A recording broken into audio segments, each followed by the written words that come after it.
Don't worry about it. Welcome to Cameos. I am Samson.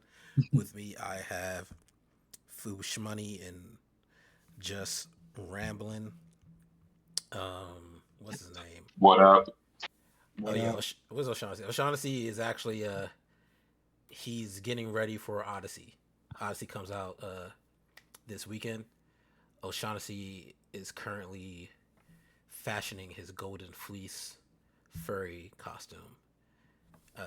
Unfortunately, he's going with us to the film, so he's going to embarrass us. It's Athena themed, right? Exactly. Private All right, He, but he was tired of the debate. He just wanted to make a statement. and that's what he's doing this Friday. So everybody go see Odyssey because clearly we have money, right? We have the money to go see movies. So everybody go see it. That's a damn shame that that's what it's come to with the economy. You can't afford a Like, movie. You can't afford a movie. You can't afford to go bowling no more. Uh, private nothing. equity taking over everything. Exactly. All right, but in food news, actually, we got some. People, Go ahead. people asses is falling out.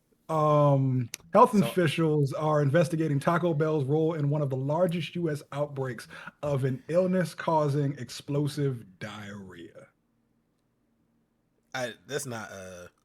that's not on Taco Bell. Yeah, it's like, what did Taco Bell do to Absolutely be responsible for nothing. this? They didn't manufacture the lettuce. They just ordered it from somewhere else. Like, Exactly. why aren't you going after the supplier, not Taco Bell? This just feels Exactly. like a headline grabbing scapegoat in order to divert responsibility from the real people who are in the problem. Taco Bell said a lot of things, but this is not one of the things to blame them for. This like Yeah, diarrhea causing bacteria has been on lettuce for a minute. It's like all lettuce. Just don't eat raw. Actually, I think it's all vegetables now. Don't eat raw vegetables. hmm Cook your vegetables and you'll be fine. of course. That's not to say that Taco Bell isn't responsible for some forms of diarrhea. They have caused many of a bathroom explosion throughout their long history, but this is not their fault. Yeah, but if you get diarrhea at a Taco Bell at this point, it's like you expected it because it's Yeah, it's like like going to White Castle. yeah, like you know you're gonna get diarrhea when you go, but Yeah, you have a need, so you're just trying to fulfill that need, so you're going. yeah, you've accepted the necessary risks. Yeah, Uh, if we want to blame anybody, maybe we should blame the massive sweeping cuts to health and wellness services across the government that occurred a few years back. I don't know what you're talking about. That might, that might have something to do with it. That's not nerd news, man. That don't got It, nothing. it every, Everything is nerd news. Everything pertains to that. We literally are having price increases for games because of all this bullshit. But I digress. That's capitalism. I don't even think we're. I'm not going to get into the political side because I have opinion. Um, Netflix looks into live channels streaming. Oh, I forgot the transition. We're going into business news now. Netflix looks into live channels, streaming bundles amid engagement decline. All right, man. It's like cable with extra steps at this It point. always is. Every time is a full circle. Exactly. We just get right back to cable. Uh, I knew this was going whatever. to happen. I feel like I mean we saw this coming because Netflix has what like football, live football. hmm Yeah. They've been doing a lot of live like the roasts, right? Other live events, hmm live finales. So like constantly hmm reoccurring live television, whatever. I think the obsession with like constant viewers is weird to me. Like you don't need that, Yeah. but I mean, they whatever. do. They need because they have a motivation to appease their shareholders, and the shareholders only want to see numbers go up. Yeah, but I feel like the way I forgot who I was talking to about this. The way Probably me. nah, Probably me, this like time usual. it was not you. I promise it wasn't you. The way we consume things now is different. Like people binge watch. Excuse me. People binge watch a show, right? You hmm don't like who's that? It was Carlito. I was talking to him hmm about this. Like let's say X Men '97 because X Men '97 season 2 is out. Go check it Yeah. out. Like I don't think he's watched any of it, because he's just waiting for the whole thing. And that doesn't mean the show isn't good. That's just how people like to consume things. They just want to watch it all at once. And a lot of people will Yeah. do that. They'll just wait until something ends and then watch it. But I think the way the companies look at it is like we need those like the it's like they want views as if we were still going off Nielsen ratings. Right. Continuous engagement. Yeah, like oh, the first night we got however many millions of viewers on this thing, and I don't think television is consumed that way. Even like the Bears out now, and Hulu just put out the whole thing Yeah. because they I think they understand like people just want to binge, but also you still want. I think streaming services also still want the subscriber, right? So it's in their best interest to like stagger it out, so you have to subscribe for longer. Yeah. So I was gonna say, like, I think it exists in two forms. One is the obvious binge model, which is what launched all these streaming services to begin with, like shows like The Office, Breaking Bad, etc. But I also think that we've learned as of recent that the staggered model also works when it comes to inspiring discourse and dialogue. Because it's like it creates that like water cooler effect that we used to have back in the day, like at work, where a show would be shown at like on Sunday at 8 o'clock, and Monday the next day everyone would be talking about it, and then every that conversation would continue from week to week to week to week because everyone had their theories, their opinions, and everything. But with this, the live channels, I think they could do it in a way that benefits both subscribers and non-subscribers. What if they made the live channels free? Like the live channels don't have to like show what's like live on current television, like sporting events, because that's going to cost actual money, and of course they're going to require subscribers for that.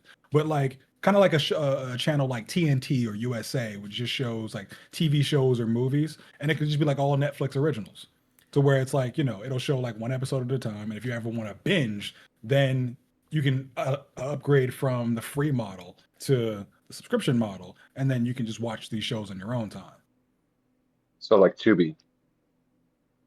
just like Tubi. yeah, I was like, you're describing Tubi. But that's Matter of fact, I didn't even know Tubi had that. Yes, Tubi just has ads. Tubi also does have live TV. You can watch live things Okay. on Tubi, but like it's like I don't watch live things on Tubi. Like I What did we watch in my house on Tubi? Was it the Super Bowl? I think it was the Super Bowl. No, that was not on Tubi. There's no way. It was something. It was some live event we watched at my house, and I had to begrudgingly get a Tubi subscription in order for us to watch it. Maybe, but I love Tubi. Y'all know I love Tubi. Tubi Yeah, gets you a do. bad rap, but like that's essentially what Netflix is doing.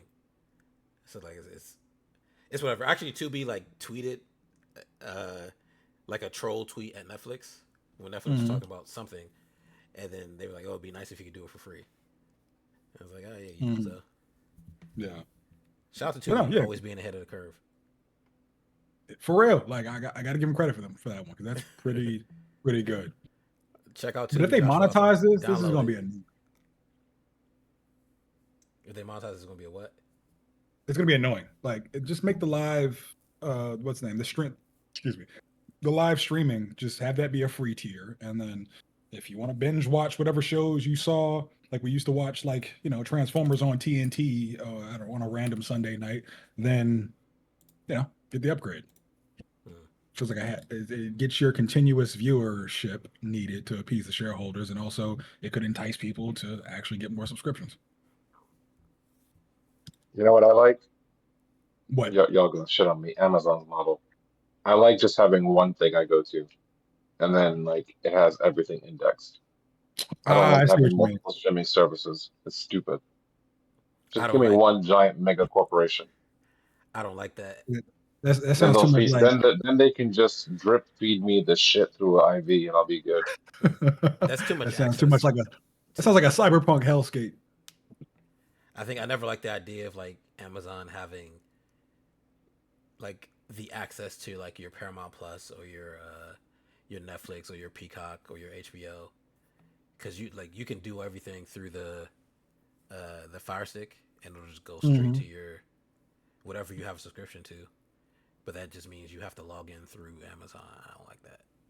Yeah, but Fu does have a point where that convenience does create more of an incentive for people to just lock on to Amazon Prime.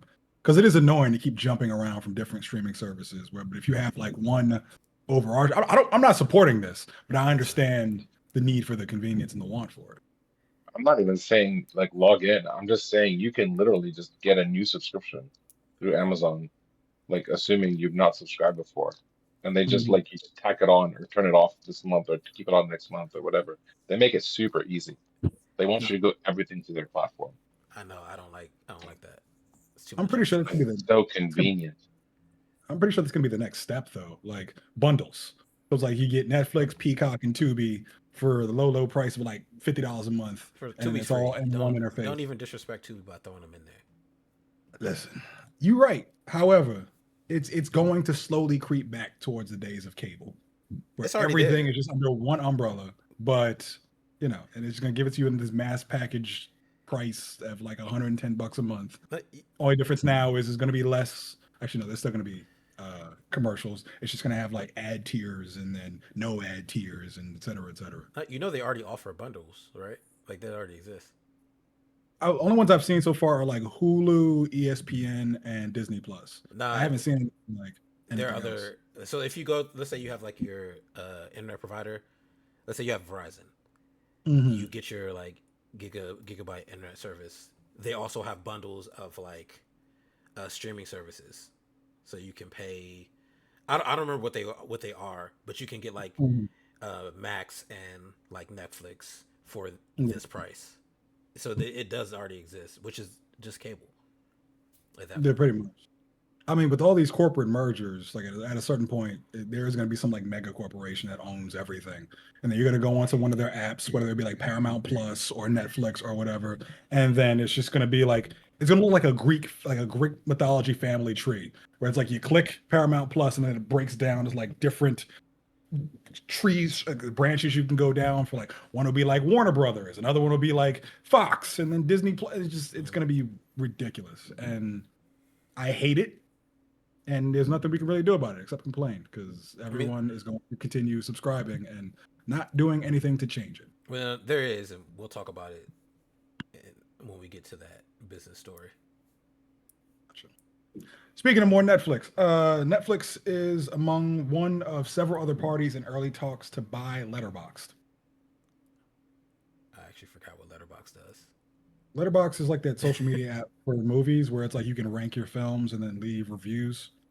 Oh yeah, okay, Yeah, this is a very smart decision. yeah, but I think that gets you the engagement right, so you don't need the Hmm. live TV. Um, you Yeah. just I thumbs up, thumbs down all my stuff. I think it also helps for Netflix because Hmm. if you can like give like a true rating, because they do care like how many thumbs up, you know, Yeah. or thumbs down a series gets. Yeah. That's how they determine what they put money towards next. But also, we could get to a place where like people are just review bombing everything they see, right? Hmm. So, oh, you got strong women in this, so negative reviews. That's the thing. I don't even think that works anymore. Like it's just creating more engagement. We'll see. Because it's like I think corporations are still not that smart. Look at when Sony released Morbius twice. that was still one of the. Speaking of Sony, Sony Pictures Entertainment, Paramount, and Alexis Ohanian are also said to be eyeing the social media platform. I think it's better for Netflix. Paramount does not have the money. Honestly, not understanding how they keep buying more things. Like whose money Mhm. is this? Is it just Saudi money? It's, Like the it's all Arab set. money? Yeah. I was about to sing a song, but I was like, that song's extra racist. not, Heyo. not, Oh. not a lick of Arabic in that entire song. Fu can sing it. I Hmm. can't sing it. But no, this is a really good idea because we always talk about how more and more media needs to try and create community, Yeah. whether it be in making their films feel like events You or with always like talk about that. one of these days I'm gonna come up with a business model that's gonna blow the entire world apart.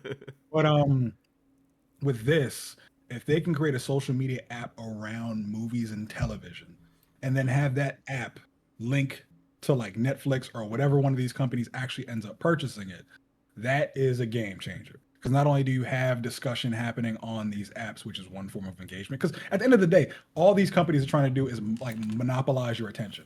Yeah. That's everything. All they want is your eyes, your focus. And if I'm being honest, probably the biggest competitor for all that right now against all of them is TikTok.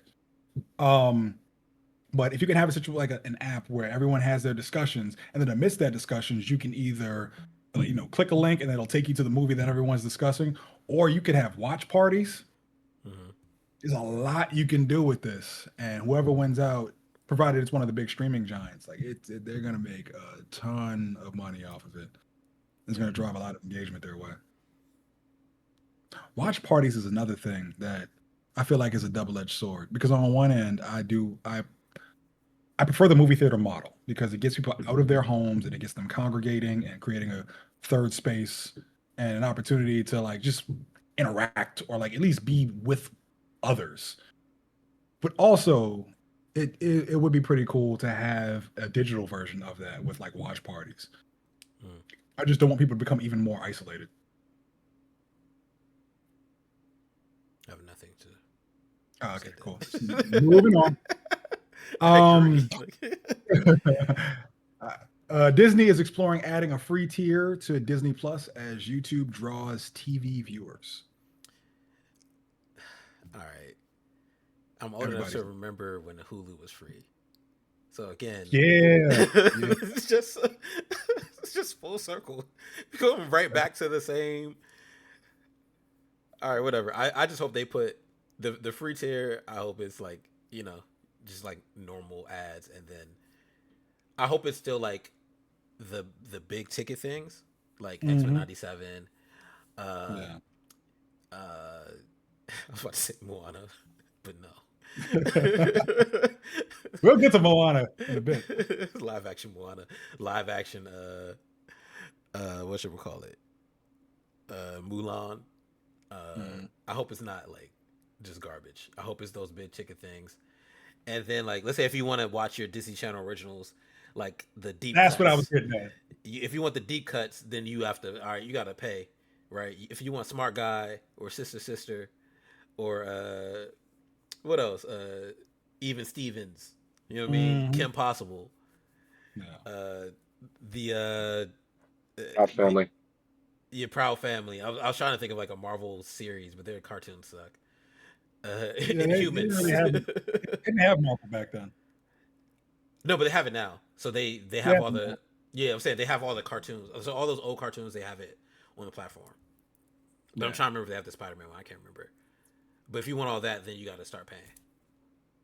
For nostalgia's sake, I want a perfect replica of like early 2000s Zoog Disney, where they had shows like So Weird, The Jersey, movies like Halloween Town, pretty much all the Disney Channel original movies and TV shows, like you mentioned. Just like copy that with the same like what commercial you want to toss in, whatever is fine. Just give that retro feeling. I can't believe I'm calling that retro. That retro feeling of television back then, like the what I perceive to be like the height of Disney television.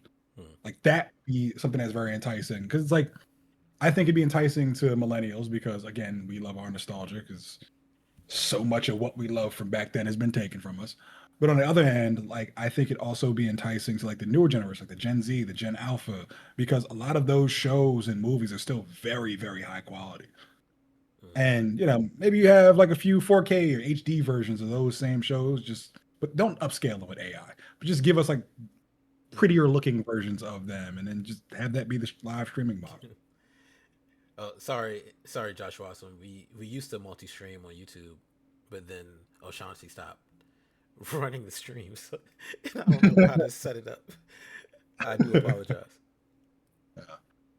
To the topic you were eager to discuss, there's two stories that go hand in hand. California-led states are suing to block Paramount's $110 billion Warner Brothers Discovery deal, and the WGA is also suing to block Paramount Warner Bros. Discovery merger. So this is what? Did you say? No, I was gonna say like tongue twister. I don't even know. I don't know if that was a thought that just escaped me or a stutter that never came to fruition. I'm gonna let you take it from here. All right. So this is when you said like there's nothing we can do. This is what you can do, right? Or at least this is Mhm. what someone can do. So there's 11 states are suing. All of them are Democratic states. And then the Writers Guild of America is also suing, which they were always going to do because they were going to sue when Netflix was trying to purchase Warner Brothers. Any like purchase of Warner Brothers, the Writers Guild is not having it, and it's all for the same reason: antitrust laws. You can't just have you can't have one company that owns like a large percentage of one thing. It eliminates like competition. It gives like Paramount like a stranglehold on a large chunk of the industry, right? Because if you have, we've talked about this before, but Paramount owns currently what, CBS. Yeah, Uh, and well, no, they currently own CBS, but if they CBS, acquire Warner Brothers, they'll also they'll own get CNN. CNN, right? So Yeah. you have like under the Paramount umbrella, it's like CBS, Viacom companies, so like MTV, BET, VH1, uh, etc. There's a lot over there, right? And then HBO has, oh sorry, and plus Paramount Studios like them make films, and then on the HBO side you have CNN, you have like was it Turner Classic Turn classic Broadcasting, movies. right? You have Cartoon Network, right? Oh sorry, Nickelodeon is on the Paramount side.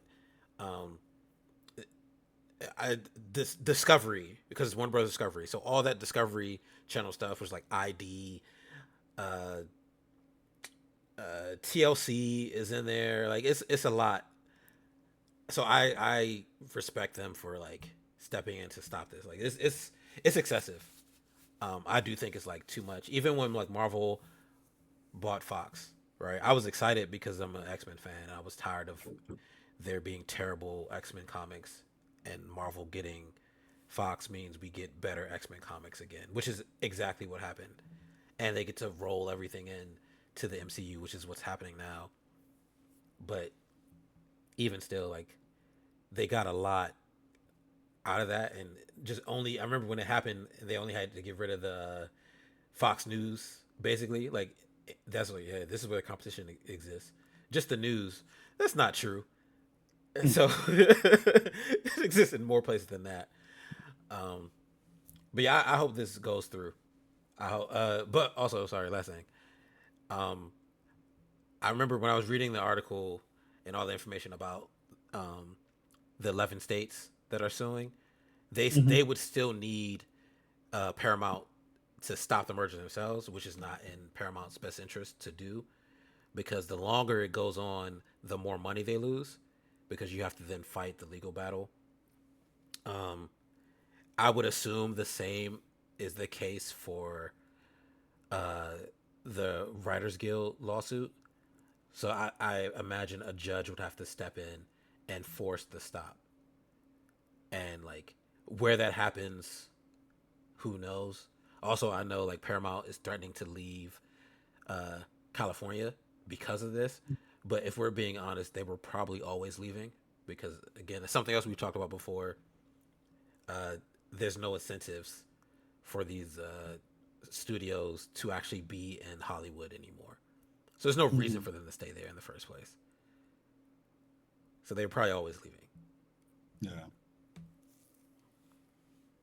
Those are all valid, very valid points. And I'm on your side in that I hope this succeeds because, anytime you have corporate homogeny, like it does not benefit everyone beneath the shareholder level. It's like, there are jobs at stake here. There are options at stake as well, where it's like we were just talking about how if everything goes under one umbrella, then Mm-hmm. streaming, et cetera, et cetera. Like it's just there's too much control over too many different there's too many things being controlled by one entity. And my biggest concerns come from both just being an overall cynic with regards to seeing how these big corporate battles tend to play out. Like, Mm-hmm. if it were like corporation going at corporation, then it could be anybody's game. But this feels very much like a David and Goliath situation. And unfortunately, we've seen time and time again that in this particular scenario, David doesn't tend to win out because the power of God in this scenario is money. and whoever has the most money are the ones who are going to prevail. Mm-hmm. And Paramount has a lot of backing, and they also have a lot of support from the current government administration. So if a few Yeah. additional, Oh no, I what was you were gonna saying? say the honestly the like I said the 11 states fighting are Democratic states. Exactly, they're Democrats all are Democrats. yeah they fight against antitrust laws. The Republicans don't really care. So Yeah. yeah, it's going to be an uphill battle. First of all, Democrats don't know how to fight for shit. They do that hand flail shit on a political level. And even more than that, like so many of the politicians involved are paid off. So all it takes is the right lobbyists to step in, grease the right palms, and the next thing you know, Mhm. Paramount will be cutting the ribbon on their brand new Warner Brother Paramount lot slash streaming service or whatever it is they're planning on doing. So I guess I want it to win. I want people. I mean, I want creativity, and I want the diversification of these different studios to prevail. It's just I'm very, very, very pessimistic because we've seen how these things go. So Mhm. I think at best it, you could fight like a war. I don't know if it's called a war of attrition, where you just bleed them of money because that's one thing this is going to be. Like it's going to be costly for Paramount. Yeah, but that's only So if a judge intervenes. I'm pretty sure it's only if a judge intervenes. Otherwise, they don't have to stop anything. So even with these lawsuits, Paramount can just still continue the merger. They have to stop it themselves. Like uh, the lawsuit doesn't stop them from going forward. It's mm, they filed it with the hopes that they would stop. I guess we'll just have to wait and see. Yeah, Like, basically. yeah. It's a developing story. We'll get back to you in I don't know. Is it my news voice sucks? All right. Well, moving on to gaming. Chinese courts have ruled that Yeah. gaming accounts, in-game items, and digital purchases can be passed on to family after death, setting a major legal precedent for digital ownership. These Look at decisions come from what's Go up? ahead. Sorry. I was gonna These say. decisions come from several court cases over the years, with the judges ruling that these digital assets have real value and should be treated like other property. In one recent case, a mother was allowed to inherit her late son's 87 gaming accounts. Hey, look at the wins. These are wins for gamers. I agree. And This is a good thing, especially with yeah, the Sony announcement for last week. right. And this is precedence because now they can't. At some point, they can't just delete your stuff if you don't log in for you know 3 years or however long it is. Yeah. Because now this stuff has value. We're Mhm. one step closer to like your digital media being protected and like you owning the things that you buy. It's just not just a license. So they either Yeah. got to give you your money back or they got to let you keep your stuff. So hopefully, I know Brazil is also doing like they're passing a lot to kind of protect the consumer from like Mhm. these gaming overlords as well. We've Yeah. talked about that. We be talking. See, we own it, y'all. We be talking about it. So Ahead this of the is this is curve. good. Something. This is good. Yeah, yeah. I'm hoping enough big countries step in this way, because while the few people who complain about these sort of things on like Twitter and social media don't really have the power, this is kind of what I'm talking about. Where like you need a giant to go against a giant, and when you have a place like China, which has 1 billion people in their population, when you got Brazil, which has millions and millions and millions, if you create requirements in these locations that are impactful enough to affect Sony or any other corporation's bottom dollar, then that's what forces them to really revisit these policies. So, like, I want to see more of this. Maybe Australia Yeah. steps in. Maybe the EU. I'm waiting for what the EU says, because the EU has been very good about trying to implement policy that protects Yeah. consumers from big corporations, especially in the world of gaming. Like when they stepped in when it came to loot boxes, and they almost put like I don't know if they almost did or they did, but they put like an M rating on sports games because sports games had loot boxes. Mm. Like these are things that I fully support, and that's what needs to happen, because there's no reason why children should be taught to gamble at young ages, and there's no reason why someone who spends this one instance, this guy has 87 gaming accounts. Do you know how much money he must have spent on all of that over time? And then just for that to just be discarded the moment he passes away, like there needs to be more digital protections. I love precedents being set in Mhm. court. It's like one of my favorite things. Yeah. Speaking of precedents being set, EA has announced that it is removing all paid progression from College Football 27's Road to Glory and online Dynasty modes after a heavy backlash from players. Actually, no, I might be wrong. Maybe bullying on the internet works. Um, Mm. the controversy started when fans discovered that the game included microtransactions in its main single player modes. EA admitted they missed the mark. The company confirmed that an update will remove all of the options and said it is working on changes based solely on community feedback. Oh, EA has not announced any refunds for unused points. they not refunding you. No, of course not. It's EA. But my thing is, this this has existed in these games for a while.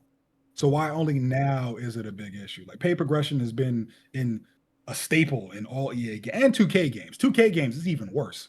Like it's like I haven't played sports games and I don't know how long, probably like Madden 2007 ish, like back when like NBA Live was popping. I used to love those games, but the transition from well, it wasn't just the transition. It was the fact that like the games just became like roster updates as opposed to actual game quality updates. But then when it everything became hyper monetized to the point where my favorite mode, which was like the creator player mode, where you take a character from like high school through college all the way to the big leagues and to the Hall of Fame, when that became if you want to upgrade you have to spend money for it, I tapped out immediately. I was just done with all sports games, and if I could I would revisit like a reboot or remake of NBA Street Volume 2. You know how you could Oh, if you had the if disc. you say I about to say if you said Tubi, I was gonna have a stroke. But you're right. If I had a physical copy of the game that I purchased in like 2003, you're absolutely right. I could have I revisited that. I have it. You do? Sorry, not that game specifically, but I do have games I purchased in 2003. I was about to say I was about to come to your house and rob you, but I Don't do this, it. this has been a I got that Second Amendment. Um, I yeah, it's just I'm glad this is happening, but why now? Like, what was the difference? Because this has been a problem in the sports gaming space, the ball and gun game space, as they say. I think For Gen Z's older now, and they're like, "Hey, man, not no. What? Why are we paying for this?" you know what it is? Millennials, They just now started paying rent. exactly. Like, No, hold on, no, like, we why gotta am I balance paying for these this? budgets. It's not my parents' money anymore. Millennials, we used to it.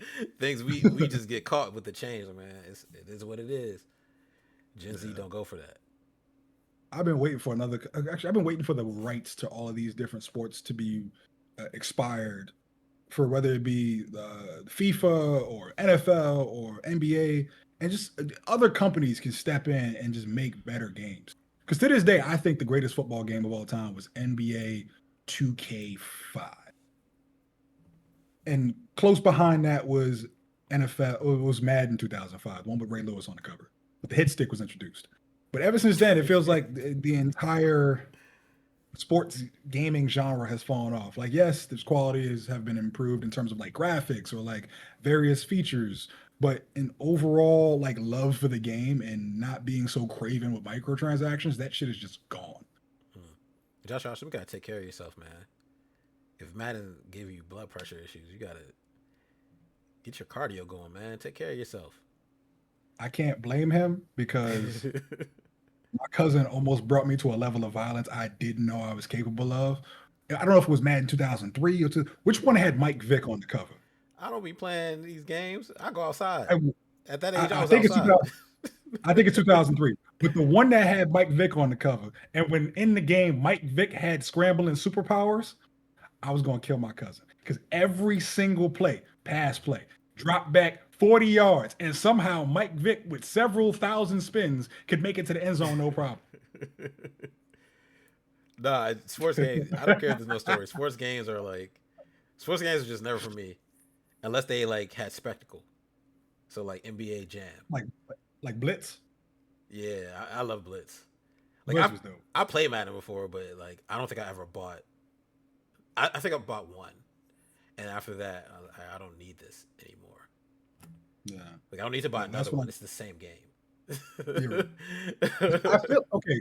Up until like 2007, I think there were significant updates and features that were good enough to merit another like a purchase the following year. But then once 2007 hit, and I think that to Joshua Osmond's point, that was when the NFL, that was when EA got a full monopoly of the NFL license. It just fell off completely, and I haven't been back since. Any further? No. You don't got nothing to say. Well, why do I even give you the chance to speak when it comes to video games? Yeah, I don't. GTA 6 players in Australia will need ID to play the game due to online safety laws. Rockstar may need to verify users are adults or face civil penalties of up to 49.5 million per breach. Hilarious. Well, that is insane. Go ahead and get your IDs in that system, Australians. So you mean you got to verify your age before you go steal virtual cars? Basically. That's protect the kids, right? Yeah. It's not no other sinister motive aside from that, is there? I don't know what they be doing in Australia. Down under. The toilets go the wrong way, so I don't need. You said the what? The toilets. The toilets go the wrong way? Yeah, like when you flush your toilet, if you look, I think the water here is is clockwise, but in Australia, I think it's the opposite direction. I think it's Australia. It's like counterclockwise. Only thing I know about Australia are the fact that they have those giant ass huntsman spiders that like are so large you can hear them crawling. Yeah. Oh yeah, thanks, Joshua. Awesome. So yeah, anything below the equator. Thank you. The toilets go the opposite way. Did not know that. Look, the more you know. That's pretty cool. Is that copyrighted? I don't want to take risks. I don't know. Just don't make the jingle. We should be good. I don't even remember the jingle. All I know about Australia is that, and then highest coyote, and that's it. That's it. You posted this just now. Dear Passengers has been announced, a chaotic physics-based co-op game. You and your friends run the world's worst airline, Spirit Airlines. Features: online co-op, fly the plane or manage the cabin, physics-based passenger chaos, dynamic weather and emergencies. This does look fun. I know this is like we were talking about, like they need a game that could get people off of games. This is one of the ones like I get off, but also it's on PC, so it's only on PC. And I don't really feel like I don't be liking to download things on my PC. I built this expensive rig to not play games on it. Yeah. Only China can have my information, and then anyone else, I don't trust it. So I think China has got enough of my info that I don't need to download any other games. But this game looks like it's a lot of fun.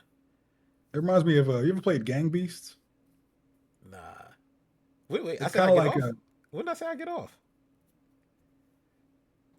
You know what? Yeah, if you've ever played Gang Beasts, this kind of has that same goofy vibe where you're just doing crazy shenanigans. Gang Beasts is hilarious, by the way. Like it's kind of like a wrestling grappling game where you got to try to throw your friends off the level, and the physics are terrible, but that's what makes it even funnier. And just a bunch of Play-Doh characters beating the shit out of each other, and it's a really good time. Gave me a headache from how hard I was laughing. We only got one TV news story.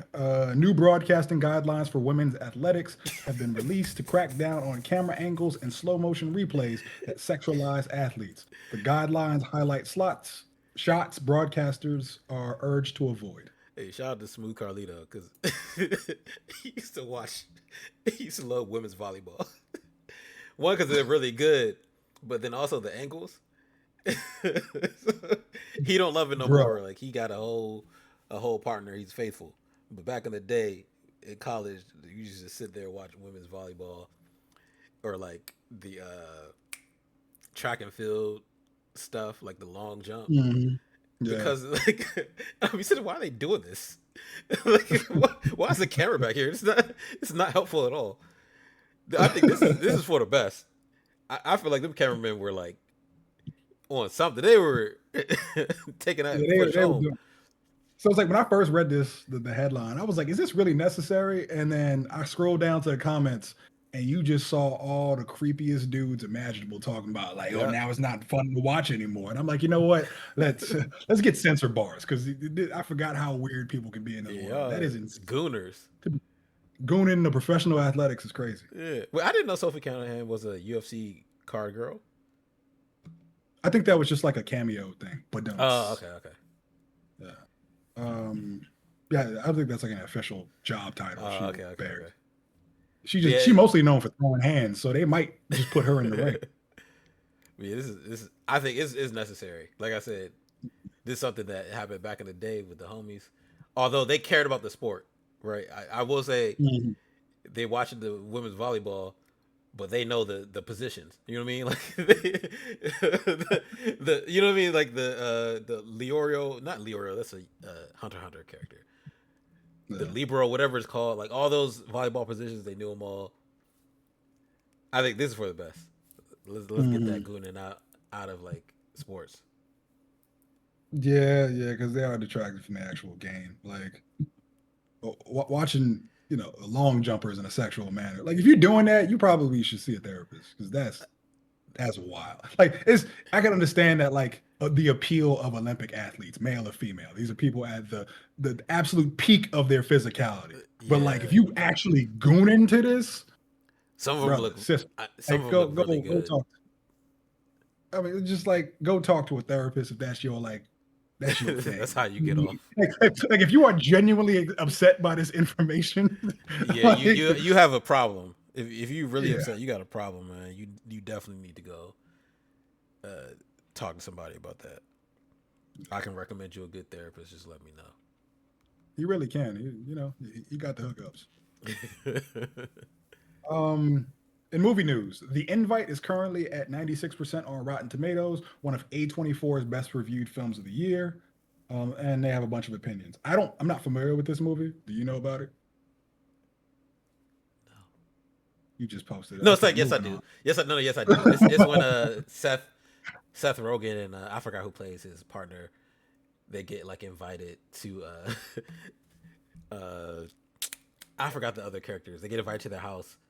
And it turns out they want like a orgy type thing, like they're swingers, and it's like I think it's a dark comedy about that, and it just looked hilarious. So I'm Joshua Awesome, excited to answer your question, Joshua Awesome. I would wait for streaming to see Supergirl. Maybe don't spend money on it. I'm sticking beside her. It's like a C movie, Joshua Awesome. If you were wondering. So if y'all haven't seen Supergirl, it's a solid C. There was a lot going on with Supergirl. We talked about it in one of these episodes. The whole reason it even got made.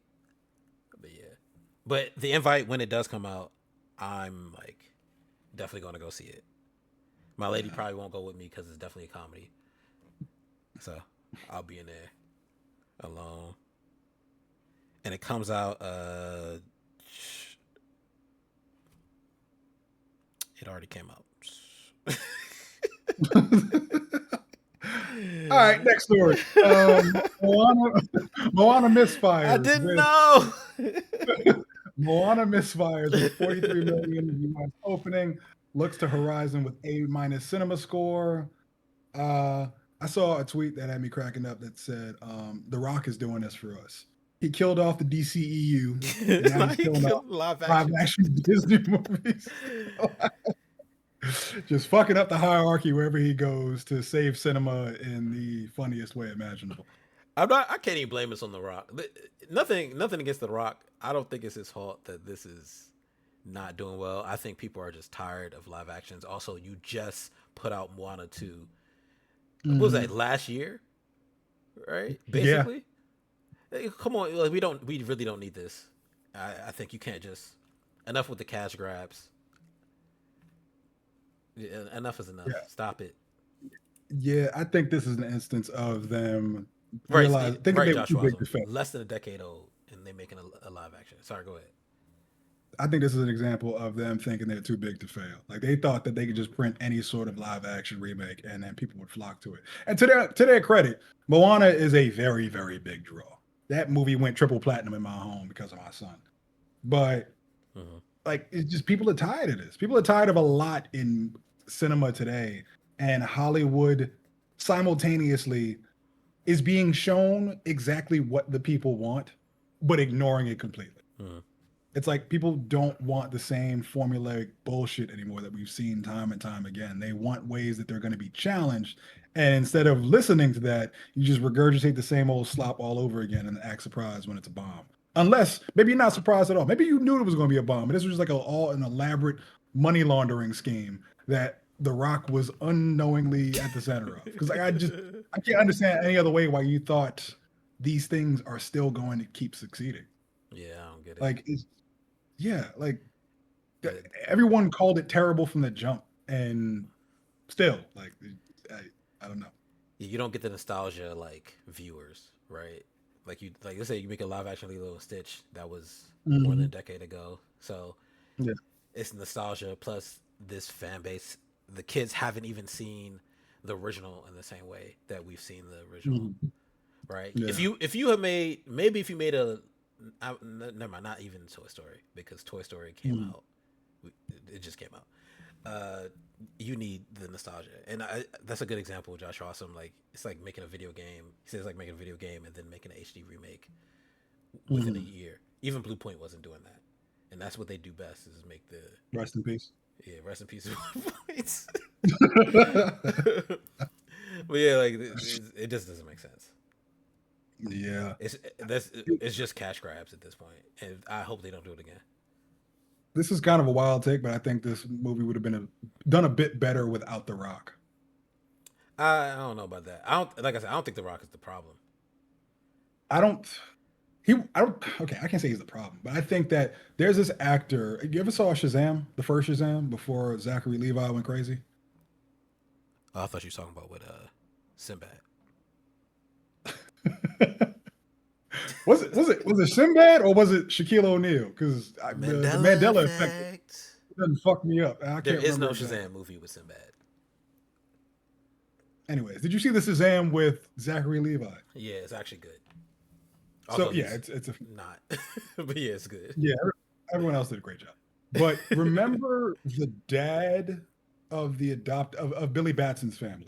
Yeah, I think he was the jolly Samoan gentleman. Yeah, you wish he would have played Maui. I think he'd have been a fantastic Maui. Probably Just put him in a gym for like a year or two, and then leading up to the film, I think put him on that quote unquote chicken and rice regimen that Hollywood likes to tote anytime Chris Hemsworth puts on 45 pounds in 3 months. But yeah, like I think The Rock's appearance kind of killed it for a lot of people because it does look a little cheap. Like we know that's not The Rock's body. We know that wig. Like yeah, that's a Tyler Perry wig. I will say that's a Tyler Perry wig. Yeah, they should have had somebody. They should have had somebody who know what like a bust down is supposed to be on the makeup team because that just looked rough. Or at least give him a hairline. They just sat that wig atop his bald head, and it shows. But I just either stop with the live action remakes or give us a live action remake of Treasure Planet like we've been asking for, or Atlantis: The Lost Empire, because like these films that came out within the past decade aren't really gonna cut it anymore. Yeah, I agree. And sorry, I don't think he was in Rogue One. Joshua Awesome. Hold on. Who we talking about? Cooper Andrews is his name. Oh, Cooper Andrews. Oh, he was in Rogue One. He was the yeah. He would be a great Maui. Big dude with the gun. Wait, was he? He would be. No, he wasn't. I think is he Samoan? I don't want to miscategorize his ethnicity. He was in Hawaii 5-0. Okay, I'm gonna take that. But yeah, like he would have been a dope Maui, and I think that would have sold it a bit more. Yeah, sorry, that was not Jet Li. That was that was Donnie Yen. Hold on, now I'm trying. Sorry, we can move on, but I'm trying to see who was in Rogue One. Listen, you talking about me and my damn pants. Debbie McWilliams, former James Bond casting director, sticks to her guns in saying that Ian Fleming wrote a character, and that's the character that stays, meaning 007 should be a straight white man. Does she still have control? Because I know it's it's two producers with all the control, and what's his name? Jeff Bezos hates them because he can't get a James Bond film made. I did not read that far into the article. No, this is not. This is like just random stuff that I know. Like this has been going on for a while, where they couldn't get a film made, because they keep having like differences with the studio. The studio keeps having differences with these two producers, and I don't know if this woman was one of those producers. Yeah. I don't know, but don't shoot the messenger with a license to kill. But I agree with her. 007 should only be a white man. Wow. I don't like 3 shots. entry level. I don't like entry level inclusion where you take a pre-existing white character and just toss it to a minority. Like, it feels like the bare minimum of inclusion. If you want us to be included, give us our own characters that we can flesh out with our own stories, our own culture, our own everything, and watch us make that shit the coolest thing in the world. Give us like a random other operative within the 007 agency, whatever it's called. It's MI6. Like, give us like 005, Yeah. 004, 001, 009. Sorry, yeah. Yeah, exactly.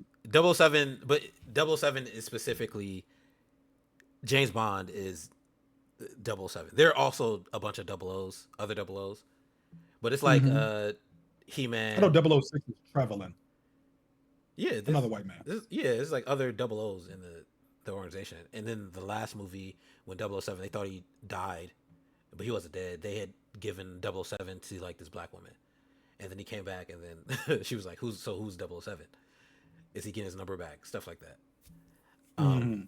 I get what they're saying. I don't care enough about 007 to like. I didn't read the book, so I read none of the books.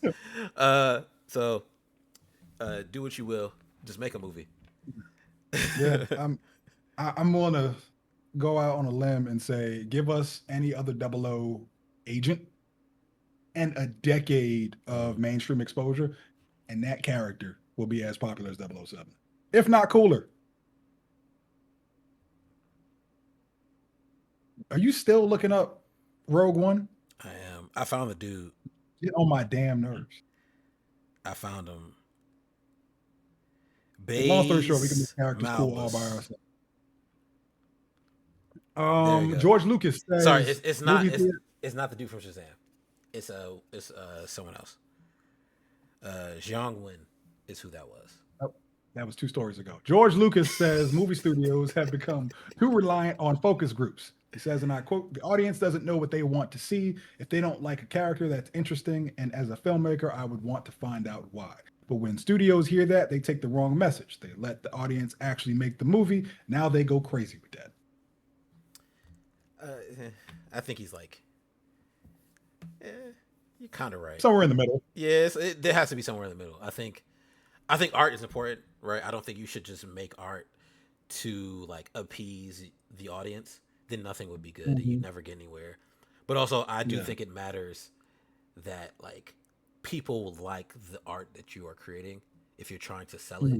Like, look at that Francis Ford Coppola movie that got like a 30-minute standing ovation at Sundance, but when it actually came out, that movie's terrible, and they had Aubrey Plaza like doing a bunch of weird stuff because it's like he was trying to live out his sex dreams in the film, and he was being really creepy. Remember that movie? Shia LaBeouf is in it. Oh, that was the one. I forgot the name of it, but yeah, I know what you're talking about. It didn't go nowhere, right? Or look at what's that thing on Netflix? It was like Megalopolis, Rebel like Moon, right? I think at a certain point you need to listen to the focus group, because if we never listen to the focus groups, then like I'm trying to think of a good example of a film where they like went back and like redid the whole thing because the focus group was like, nah, that's not it. Matter of fact, because we're going to talk about Scary Movie later. I remember Marlon Wayans talking about like "Don't Be a Menace," and like it just, it was either the focus group or like the producer. Somebody did not like it at all. It's like it's not going to work. And then Keenan was like, "All right, give me $1 million in a week, and we'll reshoot it." And then they rewrote the entire script, and then that's how we got the classic that we got. Right. Oh, thank you. It was a leak, Josh Awesome. So another good example is when Sonic first came out. Shout out to Panamanian Thunder, resident Sonic expert and #1 fan. Remember, they had to go back and switch how Sonic looked because like the internet saw it as like, no, this is not it. And then they fixed it, and now Sonic is like a great franchise, probably one of the best video game adaptations that we have. So I think there is some merit in like listening to the people. So like I said, I think it's like half and half. Yeah, I think and yes, we're getting Metal Sonic versus Sonic in Sonic 4. Yeah, I think that it's an artist's job to have a core vision with parts that can be moved around. So like, you have a specific kind of destination in mind, but you are willing to take different paths to get there in the event that you receive negative feedback. So I do agree with him in that all too often I feel like studios get spooked by focus groups and end up like rewriting or changing things. We've reported on multiple stories where a movie would have had this ending or featured this character or done this, and then somebody hit the thumbs down button during one of these reviews, and then all of a sudden they like rewrote everything when the original idea would have seemed so much cooler than what we got. But it's you gotta find, much to your point, like that happy medium of like, hey, this is what I want to do. However, if you need me to tweak this or tweak that, or like something didn't resonate with the audience, or someone got pulled back, like someone got scared away, or anything along those lines, just be malleable. Don't fold completely, but don't be that person who is just like, no, I'm right, and Jar Jar Binks is the coolest character ever made. Good luck to the actor. That they should have listened to some. There had to have been a focus group that said, "Hey, man, this is not it." Misa no wants this. So it's somewhere. Truth lies somewhere in the middle. All right. And Josh Rosen will have to tell us what the live action Last Airbender is like season 2, because I'm not watching it. And from what Josh Rosen was saying, it's not it. It looks good. I wouldn't know. Yeah, you need to watch the original. I will eventually. Okay, and there's some comic book movie news before we jump into trailers. Rumor: Scarlett Johansson could be playing Poison Ivy in the Batman Part 2, the Matt Reeves Batman. Okay. Good for her. I feel like y'all need to find other white women. Florence Pugh. If Scarlett can't do it, get Florence. Scarlett for everything. There are so many other talented actresses out there. Many who don't even have a name, who could be using this opportunity to make one. Oh wait, don't forget our actual comic news, man. We're gonna forget this thing again. Oh yeah, you're right. I completely forgot the comic news. I'll follow it up. Last thought on this.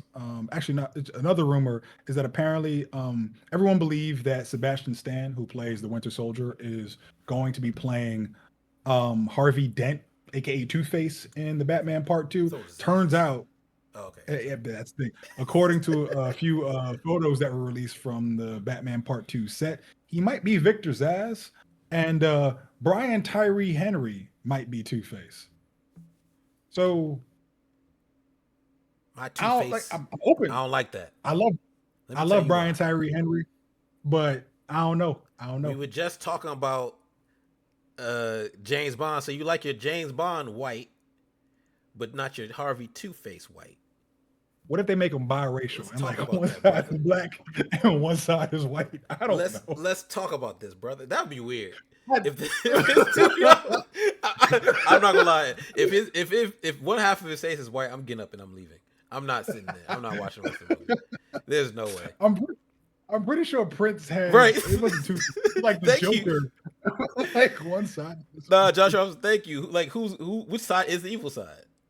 Because if it's a black side has the issue, I'm getting up. Like, I'm not watching this. Yo, give me my money back. You know which side, my brother. Oh, that'd be hilarious. But no, I don't know how to feel. Like I love Brian Tyree Henry, but I don't know. I don't think this is it. I don't. We'll see what happens. I'm worried. Listen, it could all be a red herring. You know how He Matt could be Reeves likes Lucius. He could be Lucius. I don't yeah. know. Matt Reeves likes to wait. What Aubrey Plaza do? But Matt Reeves likes to I think he meant Drake. Hence the biracial thing. Oh, Did he? so Bart real. you get Yeah, black half white.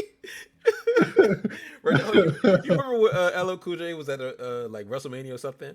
He was just going like this. Yeah. Look at his hand and shit. Look at his hand. That's how you split the face. All right, sorry, but yeah, Okay. Matt Reeves likes to like throw us red herrings. Like he'll put oh, that's what you talk about. We don't know that. We don't know that situation. I ain't worried about that. You never know what's going on. But he like put Barry Cogan in the film, had him dress up as a police officer, put like him listed him as a different character, and filmed all this stuff with him walking around, and then had him be Joker. See what I'm saying? Yeah. So it could be the same thing where he has like Sebastian Stan walking around as Victor Zsasz, right? Brian Tyree Henry walking around as one thing, and then when we see the movie, it turns out they're completely different roles. I just hope he's not Killer Croc again, because I know Waylon is black, but we need to stop putting talented black men behind eczema makeup and fangs and shit. Like, actually, who was the actor for Killer Croc and Suicide Squad? It's a black guy. I know it was a black guy. Which black guy? For some reason, Rampage Jackson. I don't think it was Rampage. It was Adewale. I can. Oh, Adebisi. It was Adebisi. Oh, it's Adebisi from Oz. Yeah. Oh, Adewale. I can. Talented Oh black. yeah. Yeah.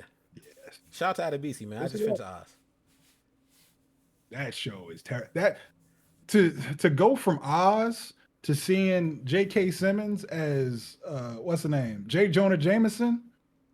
That was a jarring twist, brother. Like that man was terrifying in Oz for multiple reasons that I will not be revisiting without the presence of a therapist.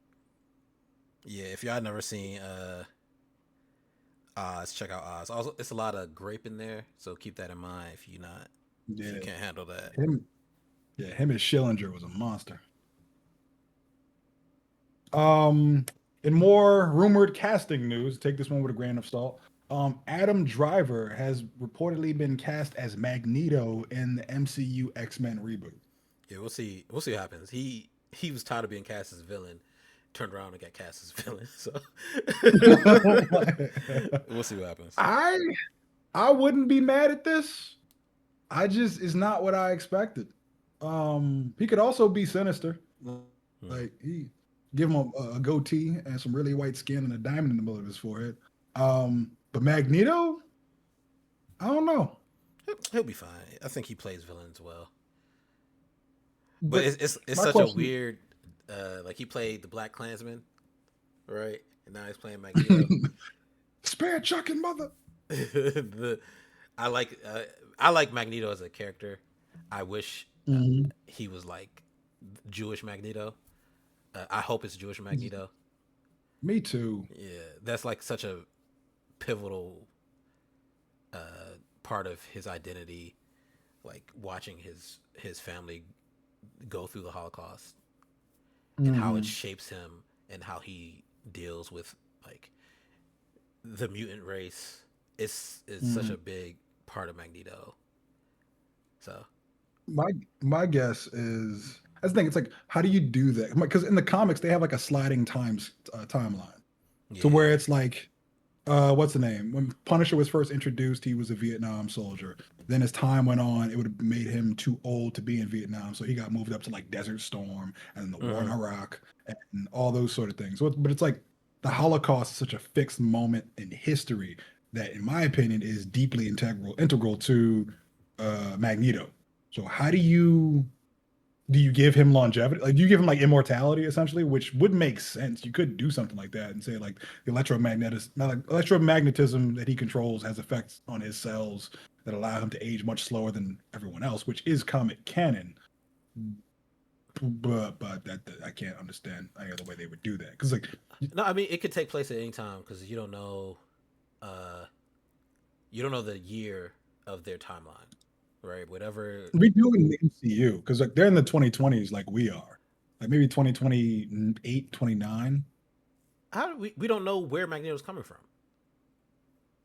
Yeah, but I feel like he should come from the Holocaust. Yeah, He, no.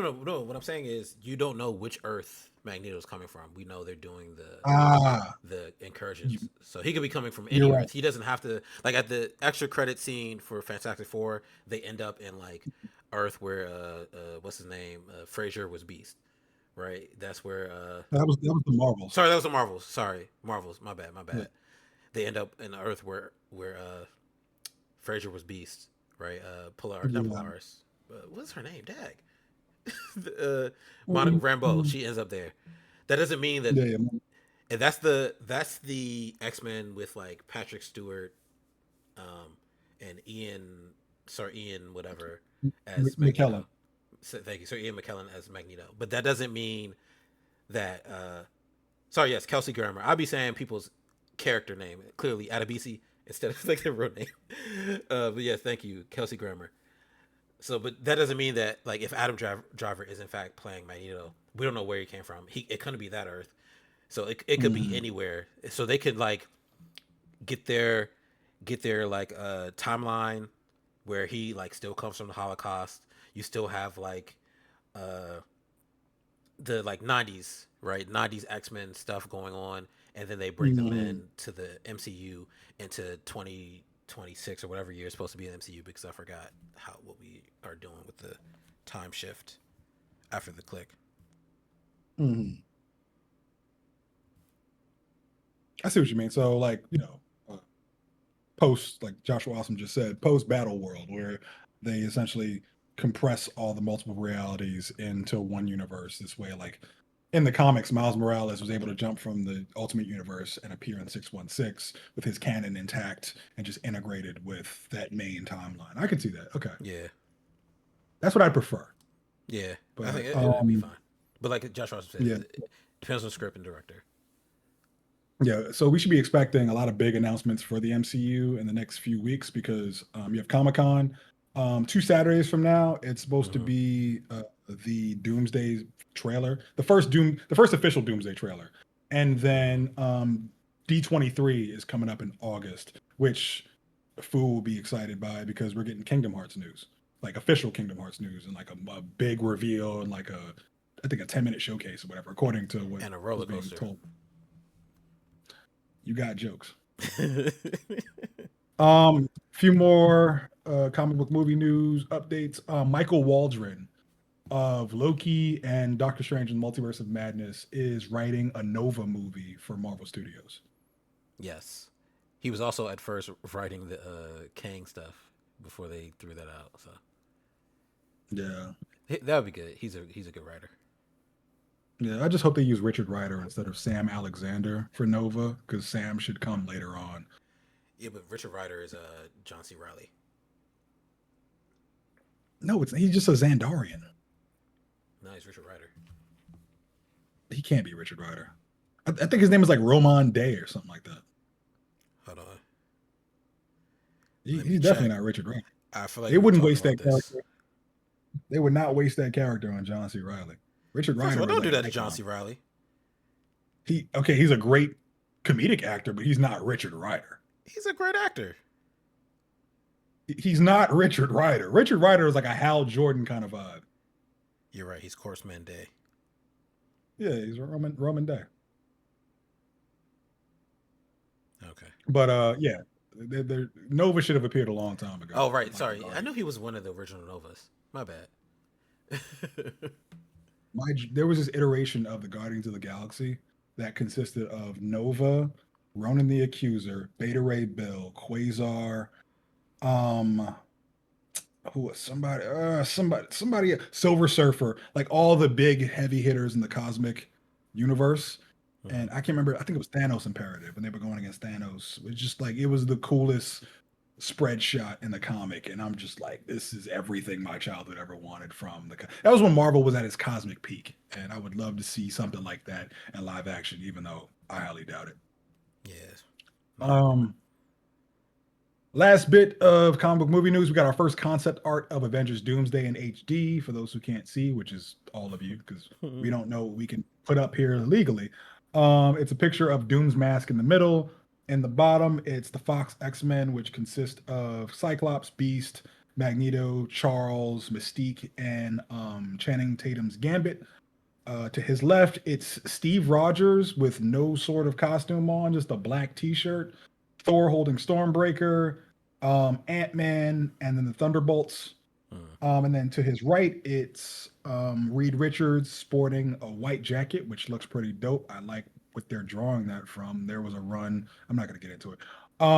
Sam Wilson, the rest of the Fantastic Four, Shang-Chi, M'Baku, and Shuri. It looks like this is what's going to be the divide, where it's going to be like the Fox X-Men is one faction. Sam's Avengers is essentially going to be Fantastic Four along with Shang-Chi and the Wakandans. And then the Thunderbolts X-Men is going to be teamed up with Thor and Cap and Ant-Man. So once again, don't know what the story is at all. I'm pretty sure Fu Yes. read the spoilers 2 years Food ago. definitely read it. But yeah, but That's fine. I'll just wait till the trailer comes out. The real trailer. I ain't yeah, I worried don't know about what to it. take from this. I do like Doom's mask. I'll give them that.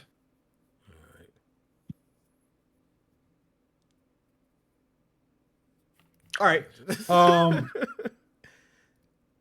in anime news, due to the contract termination between Shueisha and Walt Disney Japan, Shueisha. every Marvel Shueisha. manga, Shueisha and Walt Disney Japan, every Marvel manga published by the company will end its distribution on September 30th, 2026. Physical Yeah. copies will stop when stock runs out, and digital distribution will end on the established date. So yeah, if you want to go get you some of those Japanese Marvel comics, save them up. Collector's edition. Scalpel crazy on this. I know. Matter of fact, hopefully I'll be in Japan when this happens. Before this happens, and I can just snatch them. Yeah, get me some. I'm gonna use those as college investments. All right, on the trailers. We got a first teaser for Buddy, a new horror movie starring Kristen Milotti, Topher Grace, and Michael Shannon. The film follows a girl and her friends who must escape a demented kids TV show. In theaters, August 28th. This looks pretty cool. I wish it was a dark comedy instead. I wish it was a comedy, but whatever. I fuck with it. Have you ever seen? It was like a little sketch called Too Many Cooks. It was like a parody of those like 70s and 80s opening credits where like everyone would kind of like turn to the camera and like do a shrug or a smile and you would see their name pop up. But in Too Many Cooks, it just kept going and got progressively creepier and creepier. Oh, send it to me. It was I'll watch it. Yeah, I think you'd appreciate it. But the creator of Too Many Cooks is making this, which excites me a bit more. Okay. Got a new trailer for Idiots, starring Dave Franco, O'Shea Jackson Jr., and Mason Thames. The film follows two unqualified bozos who are hired to transfer a rich kid to rehab, but their gig quickly turns into mayhem. Also in theaters on August 28th. We'll see. If I don't have nothing to do, I might go watch it. It looks all right. Yeah, it looks okay. First trailer for Alejandro G. Inarritu's, I'm going to try to pronounce this very well, Digger, starring Tom Cruise. The film follows the most powerful CEO in the world who must save the world from a disaster that he created in theaters on October 2nd. Shout out to Tom Cruise, one of the last true movie stars. Because the other Yeah. digger trailers, they didn't tell you nothing about the movie. It's like a whole 5-minute trailer of just Tom Cruise movies. And then, all right, here's his new character. I'm going to go see it then. That's it. This looks pretty cool. It looks like he's leaning into the craziness of his Tropic Thunder character. Like that same kind of like heavy makeup vibe, obnoxious personality, crazy. Like, I like it. I like that he's challenging himself. I forgot about the Jason David Frank movie, Joshua Awesome, the last Ranger movie, whatever. I forgot what it's called. I might see that, but also I know how Jason David Frank was as a person from what I've heard, so I don't know.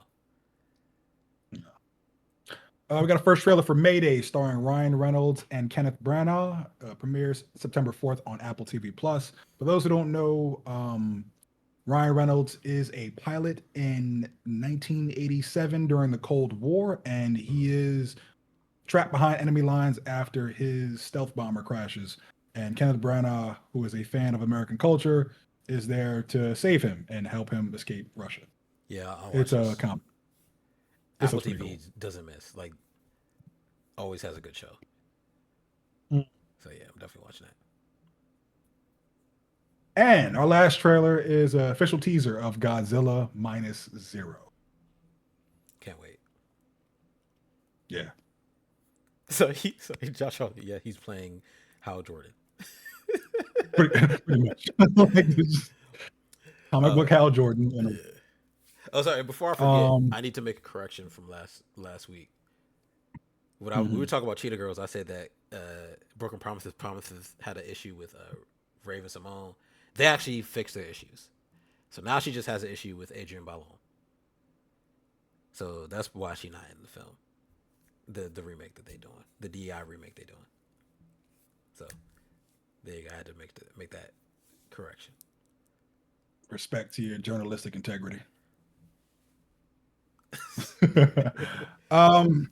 In one bit of obituary news, sadly, Sam Neill of Jurassic Park has sadly passed away at the age of 78. Yeah, rest in peace. Yeah. All right, on to the main topic. Fu, are you still there? If he fell asleep on us again, he probably fell asleep. I swear to you, probably. All right, so our main topic is horror films, but also a scary movie. Mostly because we want to talk about just the success that Scary Movie has had. I think it hit a milestone with all the franchises 1 through, was it 5 now? Most recent, no, 6. Mm-hmm. Is it 5 or 6? Yeah. I say 5, or actually, was it 5? No, that's 6. The most recent one is 6. Gotcha. Okay. Sorry, Dad, what was that milestone? I think it was like a $1 billion franchise. Yeah. So after it hit $1 billion at the global box office through all the films. And despite what you might feel about the other films, like I don't like 3, 4, or 5. 3 is okay. I can't fake. 3 is okay, but 4 and 5 are not it at all. And then I love 6. I love that the Wayans got their franchise back. I personally love what they did. Like, it reminded me of the original. So for me, it's really good. I'm just very happy to see like this parody film, hit $1 billion in their franchise. So congrats to them. Very well deserved. But then also, horror movies are like just really making a huge run. Like I feel like if you need to fund a movie, right? If you want to these days, or back in the day when you wanted to, you can always make whatever you wanted, right? Because you had DVD sales to cover everything else. So if the movie flopped, you could just sell the DVD, you make your money plus some, so you get your profit. I feel like these days that's what a horror movie is. If you want to like do some like artsy passion project, go ahead and do it. Just make a horror that's going to get you all the profits you need, and then call it a day. Look at what was Obsession is like Mhm. the highest grossing horror film, original horror film of all time. Uh, what else? Backrooms is doing ridiculously well. Also, if you want to watch the deleted scenes, they'll be on YouTube soon. Um, or like director's edit, something is going to be on YouTube for Backrooms. What else? What was it? Hokum is another one. I think Mhm. that's doing amazingly well at the box office. All of them are highly rated as well. So to me, this is like all all good when it comes to like being in the theater and like arguing for like theaters to still exist. It's the money's still there, so it's just good to see. Yeah. So when this topic was proposed, I started looking through the trailers, two of which I still have to announce, and it got me thinking Hmm. that, and it also got me thinking about scary movie. And it all comes together, and if I start to sound confusing or convoluted, I promise you, it's all gonna make sense at the end. Um, I think that some like horror franchises need to die, and no further than the juxtaposition of the two trailers that I'm about to mention. One of which is they've got a first teaser for the Friday the 13th prequel series called Crystal Lake, which is releasing October 15th on Peacock. Um, Hmm. Also announced, we got the first details on Mike Flanagan's Carrie series. It's set in modern day. It explores teenagers' relationships with tech, and it introduces various other characters with their own abilities in each episode. And it's going to change a lot of the book's key moments, including the events of the prom being different, and it's releasing this fall on Prime Video. Of these two shows, I'm way more excited for the Carrie one because Why? this feels it feels like an evolution of horror. It's growing with time, as Hmm. horror should. Because all the big horror films that have come out over various different decades and eras were very much reflections of the fears of that time. Like for instance, in the 1980s, there was like a suburban vulnerability and like moral panic that existed with the rise of like serial killers. Like, that was when we saw like the Ted Bundys, the John Wayne Gacy's, and all of a sudden the perfect safe haven of the white picket fence suburbia was shattered, and that gave rise to horror films like Halloween and like Nightmare on Elm Street and all the slasher films that we equate with that. And then you look to our generation when we had um like the fears of the digital age, like the Hmm. fears of technology, and like the dissolving of privacy, and with that came like the Ring, Paranormal Activity, Blair Witch Project, just like horror through the lens of technology. And then you look at the horror films that have popped up as of recent. I think Obsession is going to be known as like one of the big horror films of this generation, not because it's just a great film, but also because of the message it sends and the way it reflects reality back at us. Like we talk about it all the time, not on this podcast, but just like in our group chat and just like among we hanging out and whatnot, about how Hmm. the biggest fears of the current generation is human interactions. Like people are struggling to date, people are struggling to find community, find friends, birth rates are declining, all these number of things. And I think the brilliance of Obsession, I haven't like seen it, but I do know the basic details of it because like the discussions have been everywhere and I've been spoiled a lot about it. Hmm. I think the beauty of that film and its reflection is that everyone, no matter what you might hear on the internet where people say like, oh yeah, I don't need a man or I don't need a woman, at the end of the day, everybody wants love. Obsession asks the question of what happens when the person you love or like, et cetera, happens to be the movie monster. Like the calls coming from not just inside the house, but inside the heart. And What kind when I of look at what what kind of tagline? It's not inside the house. It's also inside the heart. I'm not trying to advertise here. I'm just saying, like, that's the premise. It's like, what happens when the person you fall in love with is the monster that's chasing you around the home with the knife? And like, that's what horror has always been for me. It's like, okay, Hmm. it shows what people are afraid of for that time, And when I look at Carrie and see that this is about to be this show about like bullying with supernatural element, but explores the tech angle, that's more interesting to me than just another jaunt through Camp Crystal Lake that we've been seeing over the years. Like, who even goes to camp anymore? The last time I've heard about like an actual like sleepaway camp, I think several children died during like a natural disaster or a flood that happened down south. My Like, brother goes to camp. He go to band camp. really? No, he actually goes to band camp. Yeah. Okay, well, good for him. But it's just like that doesn't feel very like reflective of the time. It's like it doesn't resonate with me, and it's like that was the issue I had with Scary Movie, where How dare you? Scary Movie 1 and 2. You didn't even see listen, it. No, hold on. No. You didn't see Scary Movie 6. You're right. I did not see Scary Movie 6. However, I was not even enticed to go and see it because it felt like it was behind us. Now, hold on. Like Scary Movie 1 and 2. Before you even finish. By all means, go. So you mean to tell me you went and spent your money to see Masters of the Universe? You went to see your master. It wasn't my. You went to It see wasn't my money. your master. It wasn't my money. An African paid for me. You went to see your master.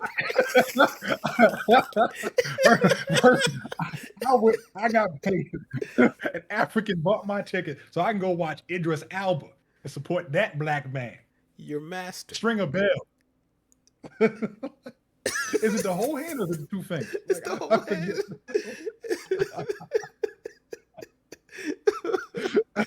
To see your master. All right, go ahead, continue. I just wanted to throw that out there. But Scary Movie 6, 5, whatever the most recent one was, It's it 6. felt behind. Whereas like Scary Movie 1 or 2 felt ahead. It's like that's what I think art should be. Art should come from two different perspectives in order for it, in my opinion, for it to be good.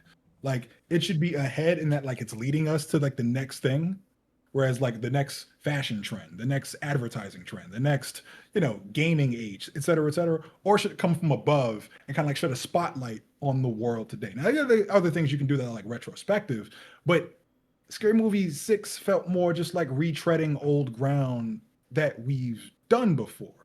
Also, like a lot of the advertising didn't really feel like, hey, this is going to be funny. It was more like, hey, we're going to make this purely to offend soft ass, bitch ass Gen Z. And I'm just like, instead of just saying you're going to do it, just have the jokes that are funny enough to actually do it. You're kind of coming off like a boomer with that whole angle. Because you didn't see the movie. I think they did that. It was, and I think the way the movie went, I think they had, the pushing the needle forward. Right. I think they did that successfully. Also, just so y'all know, like it was a $30 million budget. I think it ended its run at like 228 million, that's very good. That's profit. That's what you want to see. Since it did so well, I remember Marlon saying, since that did well, they were going to make White Chicks 2.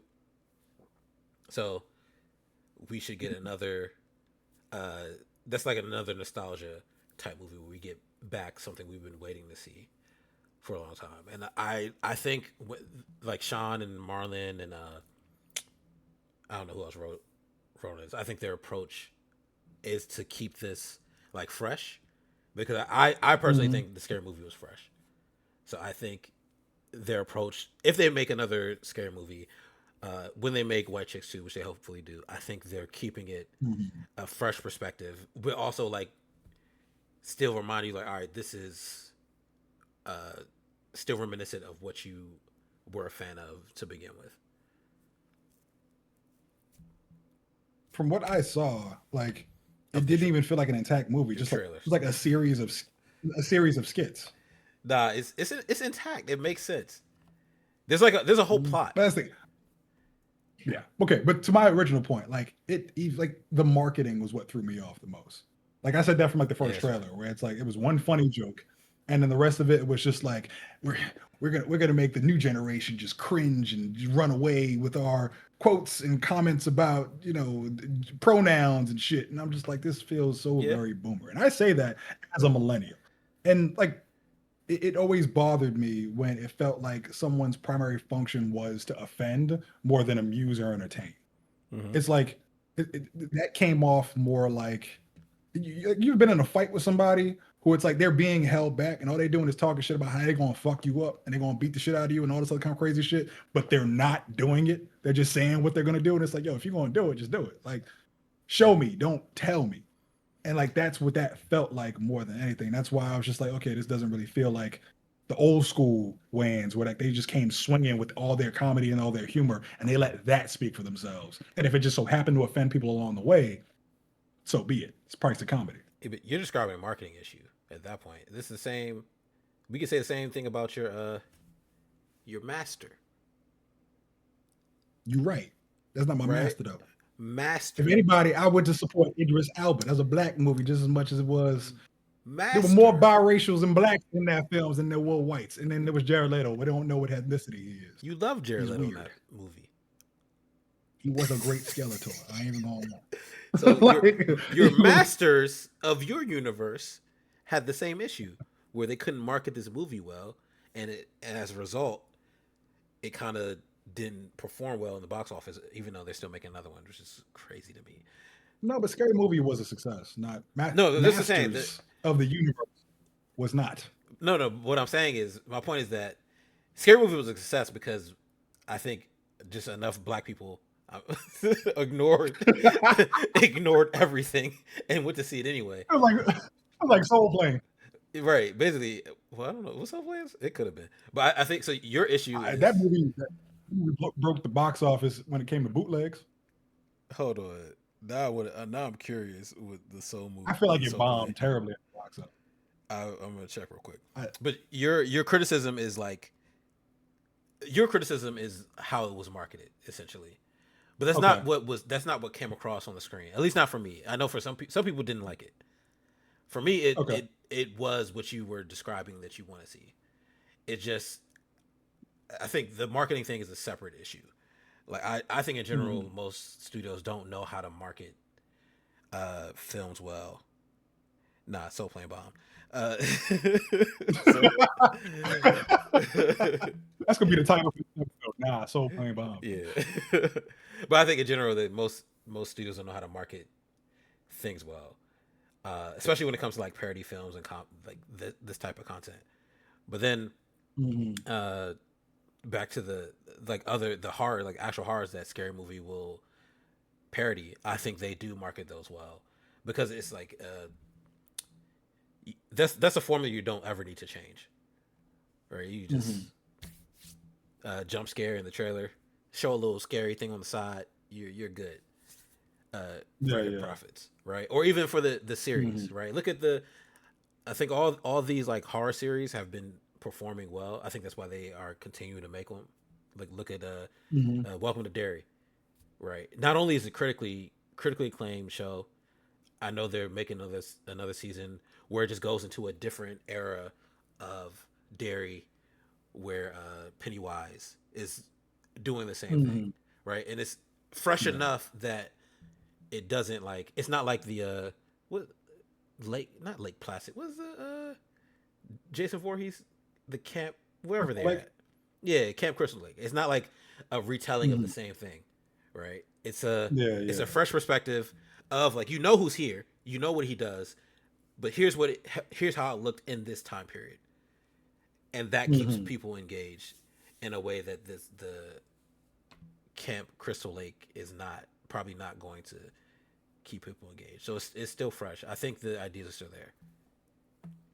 So I could be wrong. Like I said, I welcome being wrong because it means I get to enjoy something I didn't expect. But what I liked about Welcome to Derry is that like it was presented very much as like a Pennywise show, but it was very much reflective of society as well because it shows how much society has not changed because it delved into the demonization of Black people. And that it was a core element of that show. And it blew my mind to see that happen in a show that I did not expect it to come from. So like maybe Crystal Lake is that. Maybe on its surface is being presented as like another Jason Voorhees slasher flick. And then we get hit with something that just comes out of left field. But like I think that, like I very much like it when a horror shines a mirror on what's happening in the world today or like the fears of tomorrow. And I think that's what a lot of these like big horror blockbusters have been doing, like Weapons. Weapons, if you look at the core of it, is a commentary on school shootings and like kids, like elementary schools. Mhm. It's told in a different way, where I don't want to spoil it for anybody who hasn't seen it, but Man, it does very at this much. point, it's too late. I think it's a great film. I don't want to spoil a great film for somebody who might want to watch it who hasn't seen it yet. But it does happen to be an element of, the fear of an entire classroom just being wiped out by a tragedy, and cops being incompetent, and parents just scrambling for answers whether none can be really provided, and either a teacher being blamed for it or a particular student being at the center of it. And it's just like, that's brilliant. And I know some people who just like the same way I like spectacle with like Transformers films with big ass robots punching each other. People could just go like the slashers for the gore or for any number of reasons, and that's perfectly fine. But for me, I do like that element of like, tell me a deeper meaning behind all of this, as well as scare the shit out of me. Okay. Well, I think that. Sorry, and to answer your question, Joshua. According to Just Rambling, yes. I'm gonna call it He Man because I don't know why they didn't name it He Man. He Man was Me good, neither. and then we already had an X Men based horror project, in what New Mutants. I don't want another one. I feel like if they were going to do one, uh, there's like that. What was that vampire run of the X Men where Jubilee becomes a vampire? They can do that, or they could do Necrosha. Mm, Necrosha would be good as a horror run, but you gotta like, oh, you said there's a Jubilee run where she's a vampire, but Necrosha's probably better. Um, it's like steeped in horror. um, you could do a bunch of different horror angles for the X-Men. One, you could do Shadow King. Legion kind of touched on that, but essentially just having him be like a Yeah, that would be Nightmare on good Elm too. Street esque, kind of like a Freddy Krueger villain, where he's like he kills you in your mind, and whatever he does in there happens in reality. Um, the Brood are another group of X-Men villains. It would essentially be like Alien, with like they lay eggs in your body and then you mutate into them, or the little creatures are born from you. That would be a great Wolverine Um, centered film. yeah. If like Um, I did enjoy like well, now I kind of want it to be X-23 because I'm tired of Hugh Jackman. No offense to Hugh Jackman, but I'm tired of Hugh Jackman as Wolverine. hmm, So X-23 uh, centered film where she's like fighting against the Brood because only people with a healing factor can like resist it. mhm, And I remember like a comic run, like Wolverine comic run of just him versus the mhm, Brood essentially. It'd be good. yeah. You could also do like Sentinels, but like Terminators, like most advanced versions of them, either like the ones that can like adapt to powers, like in Days of Future Past, which you Mm. hate. Yep. Um, or you could have, you know, techno the transmode virus. That'd be a really cool one, like a viral contagion film, but with a technological virus instead of like Mm. festering sores and Yeah. foreign contagions and stuff like. Um, that's all I can really think about. Oh, or Okay. also just put like magic in hell and have her with her soul sword, just like fighting demons and going through various. Give her like uh, David. What did I say? David and Goliath. Divine comedy kind of situation where it's like she's traversing I don't know if it's 7 or 9 circles of hell, and battling her way through, going through various torments, and she's trying to Doesn't save. Maybe it's like her brother. doesn't Huh? she have hell inside her, or not hell? There's some realm that she like absorbed.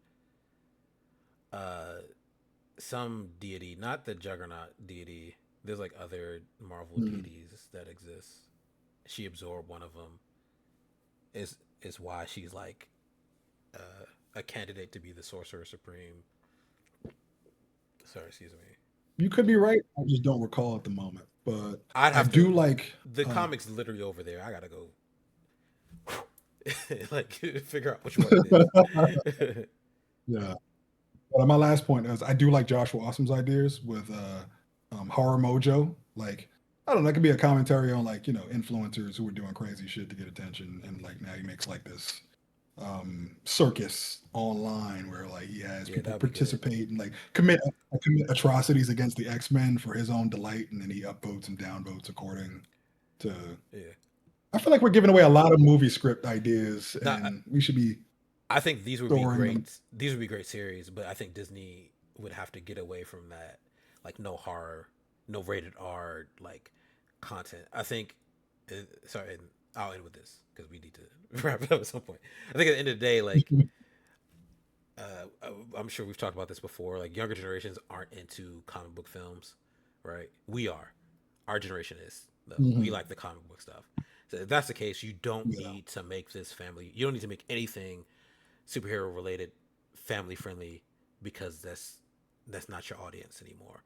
And if that's the case, you can make like a Mojo centered horror series where the contestants that get pulled in to Mojo World are then like put through all these like various social experiments, uh, and you can use it to introduce like new X-Men characters and like sky's the limit.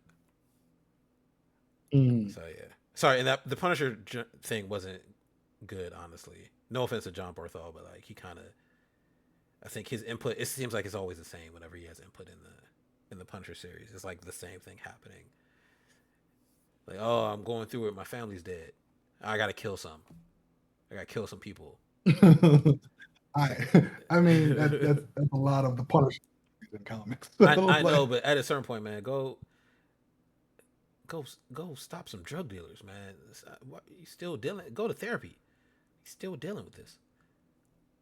so I'll make this my last point. One of my favorite Punisher stories kind of had elements of Rent the musical, Mm, where he was living in this rundown apartment, and a lot of the stories were just his interactions with people in this apartment building, from like everywhere from like criminals who are trying to seek redemption because they're living in like this halfway house situation, to like poor single mothers, to like old people who just don't have enough money to like move out to the suburbs, and like he's protecting them and he's interacting with them. It's a beautiful story, and it's like I would love that kind of like a bottle episode esque mm, series, or like a movie where it's just like he's not even going anywhere and killing people. Or maybe it's like a situation where it's like you spend the whole first half of the movie just getting to know him and his relationships with these people, and then at the end, for whatever reason, maybe the criminal who's trying to redeem himself has old enemies and they try to attack the apartment building, and it's just him, the raid style, with a bunch of guns and some knives and some fists and fucking people up to protect his home, protect this apartment building. mm. And that's it. That's the Punisher, where it's like he's fucked up, he's tormented, he hates everything because of what happens to his family, but he will defend the small little man in the event the shit gets too rough for them. Stop giving away movies. I just said that and you told me, you know what? Actually, this is actually a comic book, so like Oh, okay, all right, it's it's fine. already out there. Yeah, but it would be a great story. Like I like, character studies like that. Okay, I would. Oh, sorry for what we're watching. X-Men '97. Begrudgingly, because I'm trying to hate on it. Is they're making it really difficult to hate on it. Uh, that what if showrunners doing a pretty good job. Uh, QB season whatever it is out on Netflix. I'm watching that. House of Dragons, Rick and Morty. Um, I'm watching Curb Your Enthusiasm because I want to watch the new show that Larry David has, where he's like George Washington or something. It's like the same Oh, where okay, there's no gotcha. script. I think. Uh, That's funny. yeah, and then of course, Odyssey this weekend, and I'm trying. I really want to see the invite, so I'm gonna try to figure out how to get in there and watch the invite. Hopefully, it'll still be in theaters by the time I get in there. Mhm.